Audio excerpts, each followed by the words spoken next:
여러분 안녕하십니까? 문재인 주사파 정권 5년 동안 문재인이가 북괴, 김정은, 김여정의 수석 대변인 역할을 얼마나 잘 수행을 했습니까? 되돌아보면 대한민국의 대통령 윤석열 대통령이 되지 않고 민주당의 전과사범 이재명이 대한민국의 대통령이 됐으면 어떻게 될 뻔했습니까? 지금 현재 2030 세대가 몰카주범 최재형을 박살을 냈습니다.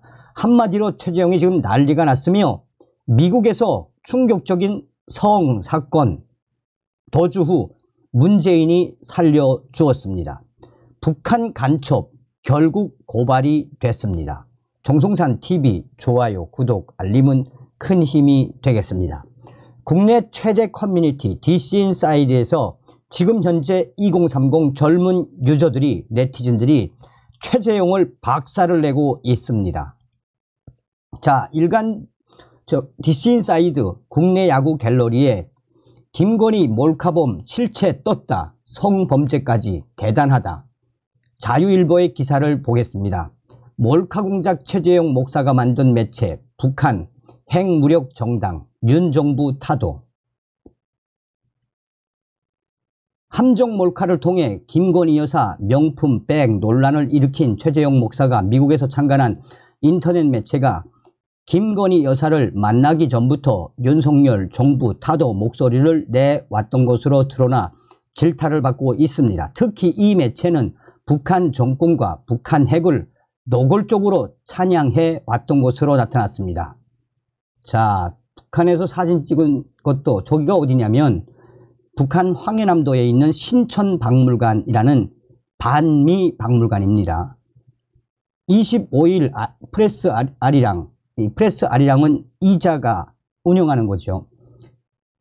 프레스 아리랑을 보면 해당 매체가 2022년 10월 게재한 한미일 군사동맹 구구세력 연구직권몽이라는 외부 정기 기거에서 윤석열 대통령을 윤석열 교활하고 음흉한 꿍광처리 개돼지 국민들이 구구 검사를 대통령으로 뽑아 놓은 것이라고 표현했습니다. 특히 국민들을 개돼지로 수없이 표기했습니다. 윤 대통령 퇴진 촛불 집회 소식을 전할 때는 무능 대통령 윤석열 퇴진하라 등 소제목으로 중계를 했습니다. 지난해 말에는 우리의 국격과 지위에 어울리지 않는다라는 제목의 기사를 냈는데 매체가 말하는 우리는 북한입니다. 북한의 주장을 그대로 옮긴 것이고 말미에는 조선중앙통신 보도전문을 실었습니다. 또 대륙간 탄도미사일 발사는 합법적 자위권 행사라는 기사에서는 북한이 미사일을 쏜 것을 두고 남측에서는 반발이니 도발이니 하고 있다라며 복잡한 과정을 거쳐도 역사의 결론은 정해져 있다. 우크라이나 패망과 직결되는 미 제국을 위시한 나토 세력의 붕괴, 미 제국의 세계 패권 몰락이다라며 전쟁이 필연적 과정이라면 조선의 해행 무력은 정당하다라고 밝혔습니다. 자, 여기서 중요한 게 이거죠. 최재형 목사는 2018년 6월 국가보안법 남북교류협력법 위반 혐의로 경찰 수사를 받기도 했습니다. 구체적 혐의는 2013년 7월 북한 전승절 기념행사 참석, 2014년 북한 태양절 행사 참석, 2014년 9월 제북 인사 8명의 사진 양력 등을 통일전선부 소속 공작원 박철 전 유엔 참사를 통해 반국가단체인 제북평화통일촉진협의회에 전달할 목적으로 7회 이메일 통신 등이었습니다. 특히 제북평화통일촉진협의회로부터 북한 평양에 소재한 이 제북 인사묘에 필요한 자료를 입수하라는 지령을 받고 이를 건넸다라고 전했습니다. 이후 2020년 문재인 정권에서 무혐의를 받았습니다. 문재인이가 살려준 거죠. 자, 뉴데일리도 김건희 몰카 최재형 목사는 수차례 방북하며 3대 세습 북한 옹호한 반미주의자. 자, 여기서부터 아주 중요한 게 나옵니다. 2012년 14선언 기념토론회와 7월 전승절, 4월 15일 태양절 행사에 참석해 리설주 등과 기념사진 찍기도, 최재형은 강연에서 대남 공작으로 사이버 문화 심리전 활용하자라며 이념 대신 북한의 역사, 인물, 영화, 음악, 문헌 등을 전파하며 친북 분위기를 조성하는 방식으로 주장.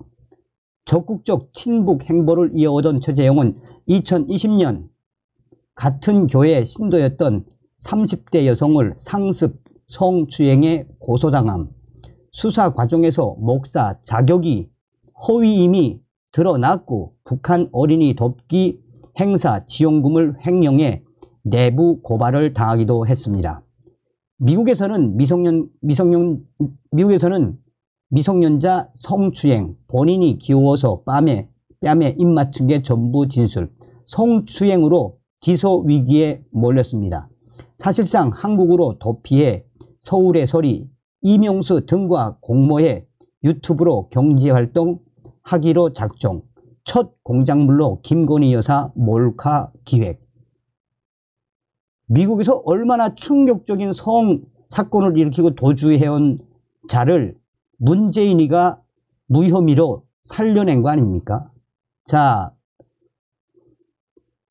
전역 최재형 목사, 가짜 목사, 반국가, 정북 세력, 소름 끼친다. 최재형은 목사 호소인으로 밝혀졌다. 정리를 좀 해보자면 최재형 몰카범 요약. 최재형은 미국 시민권자임.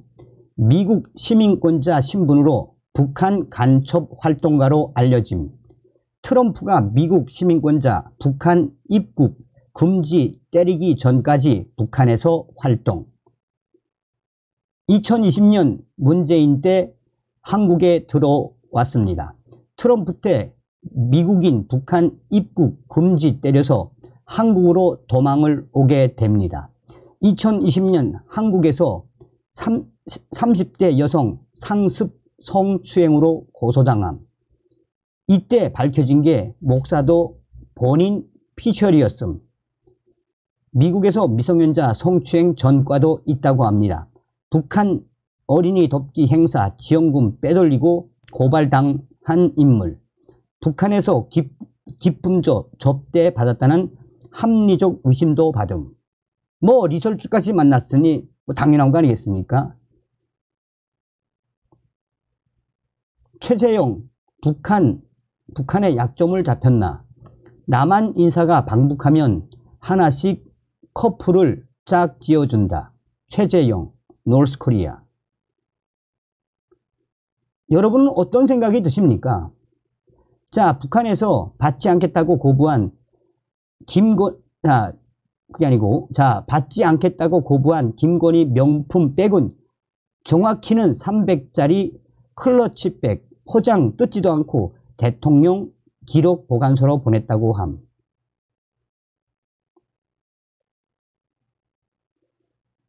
선동과 날조로 승부하자. 더불어공산당. 그러니 결국은 이자의 충격적인 미국에서의 정체가 낱낱이 드러난 거 아니겠습니까? 자, 결국은 고발을 당했죠. 치밀한 계획범죄 최재형 검찰의 피고발. 악의적으로 몰래 카메라로 대통령의 부인을 근접 촬영하고 사적인 대화를 공개한 최재형이가 서울중앙지검에 고발당했습니다.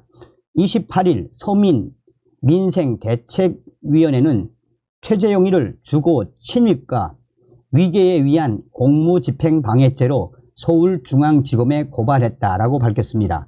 고발장에 따르면 서민민생대책위원회 이 단체는 김건희 여사 명품백 관련 보도가 공익적 목적보다 보복과 이익을 동반한 치밀한 계획 범죄라는 점을 주장했습니다.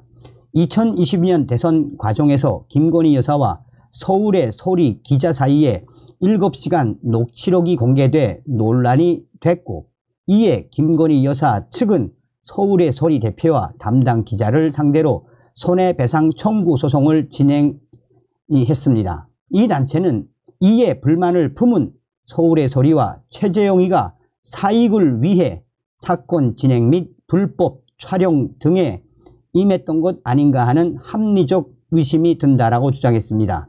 서민리는 2022년 6월 최재용이가 서초동 코바나 컨텐츠 사무실을 방문, 김건희 여사에게 선물한 180만 원 상당의 샤넬 향수와 화장품 세트도 서울의 소리가 준비했고, 2022년 9월 김건희 여사에게 선물한 300만 원 크리스찬 디올 가방 또한 서울의 소리 기자가 백화점에 직접 가서 구입하여 준 사실, 지난해 11월 한 종편에서 명품 가방과 몰카 설치, 피고발인이 손목에 찬 손목시계에 내장된 소형 카메라에 관한 공개에서도 서울의 소리 측에서 준비했다고 언급한 정황 등에 미루어 공익적 목적보다 보복과 이익을 동반한 치밀한 계획 범죄라는 합리적 의심이 든다라고 주장했습니다.